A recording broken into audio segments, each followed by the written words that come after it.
আওয়ামী লীগ চেষ্টা করেও আর পারছে না। অনিচ্ছা সত্ত্বেও কী করতে হচ্ছে দর্শক আপনাদেরকে দেখাবো যে আওয়ামী লীগ অনেক ক্ষেত্রে কিন্তু অসহায়। আমরা আলোচনা করছি 29 জুন 24 জনাব ওবায়দুল কাদেরের একটা বক্তব্য। ভারত আমাদের পরীক্ষিত বন্ধু। ওবায়দুল কাদের, আওয়ামী লীগ জানে বাংলাদেশের লোকজন ভারতের প্রতি চরম ক্ষুব্ধ। আওয়ামী লীগ জানে বাংলাদেশের জনগণ, আপামর জনগণ ভারতের প্রতি ভারতের আধিপত্যবাদের প্রতি চরম বিদ্বেষ রাখে, আধিপত্যবাদের বিরুদ্ধে। বিশেষ করে প্রধানমন্ত্রী সফরের পরক্ষণেই সীমান্তে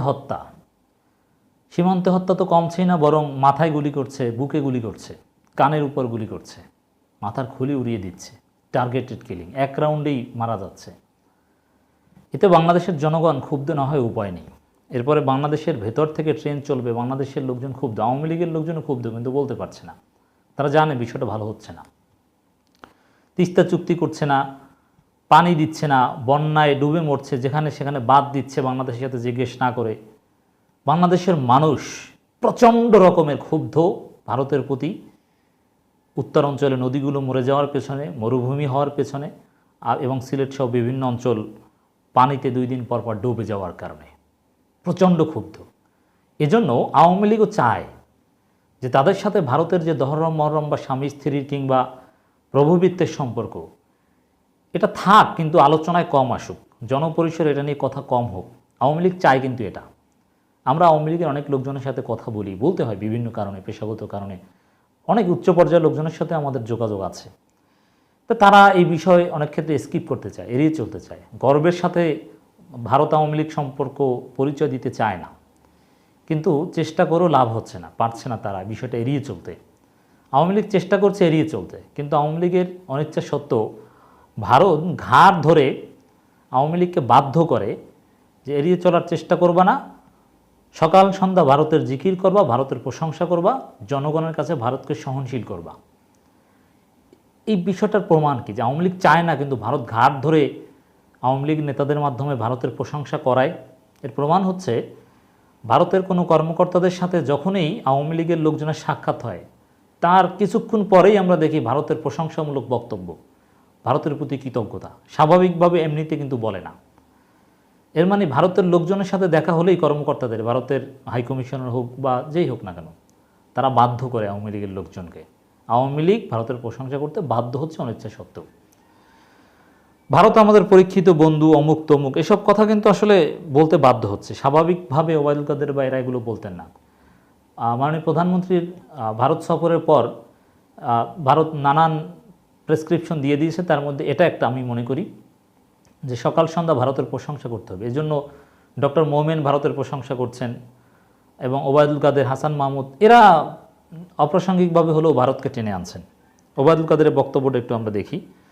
আওয়ামী লীগের সাধারণ সম্পাদক সেতুমন্ত্রী ওবায়দুল কাদের বলেছেন, বিদেশে আমাদের প্রভু নেই, আমাদের প্রভু আছে, আপনাদের প্রভু আছে। বিদেশে আমাদের বন্ধু আছে, ভারত আমাদের 71-এর পরীক্ষিত বন্ধু।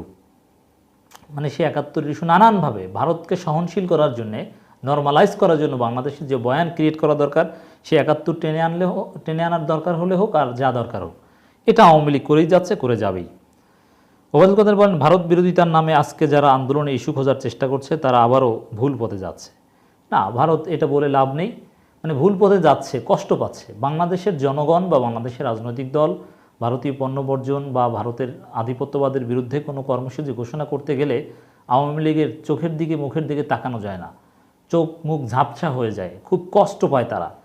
ইস, এরকম আন্দোলন করলে উল্টো কিন্তু ধমকও খেতে হয় আওয়ামী লীগকে, যে তোমার দেশে ভারতের বিরুদ্ধে আন্দোলন করে তুমি কি করো, আঙ্গুল চুষো, এরকম ধমক টমক কিন্তু দেয়। এগুলো আমরা বুঝি, এই কারণে ভারতের প্রশংসা বা এরকম বলতে বাধ্য হয়। ওবায়দুল কাদের বলেন, আওয়ামী লীগ কোনো পাল্টাপাল্টি কর্মসূচি দিচ্ছে না। আওয়ামী লীগের বছরব্যাপী কর্মসূচি আগেই ঘোষিত হয়েছে।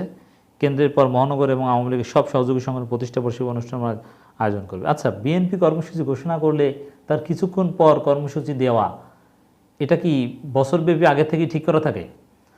হ্যাঁ, এখানে বিষয়টা হচ্ছে এরকম যে আওয়ামী লীগ পাল্টা কর্মসূচি দেয় না, আওয়ামী লীগের কর্মসূচি আগেই ঠিক করা থাকে। তাহলে বিএনপির কর্মসূচির বিপরীতে যে শান্তি সমাবেশের মতো কর্মসূচি দেয়, এটাও আওয়ামী লীগের আগেই ঠিক করা। কি ঠিক করা?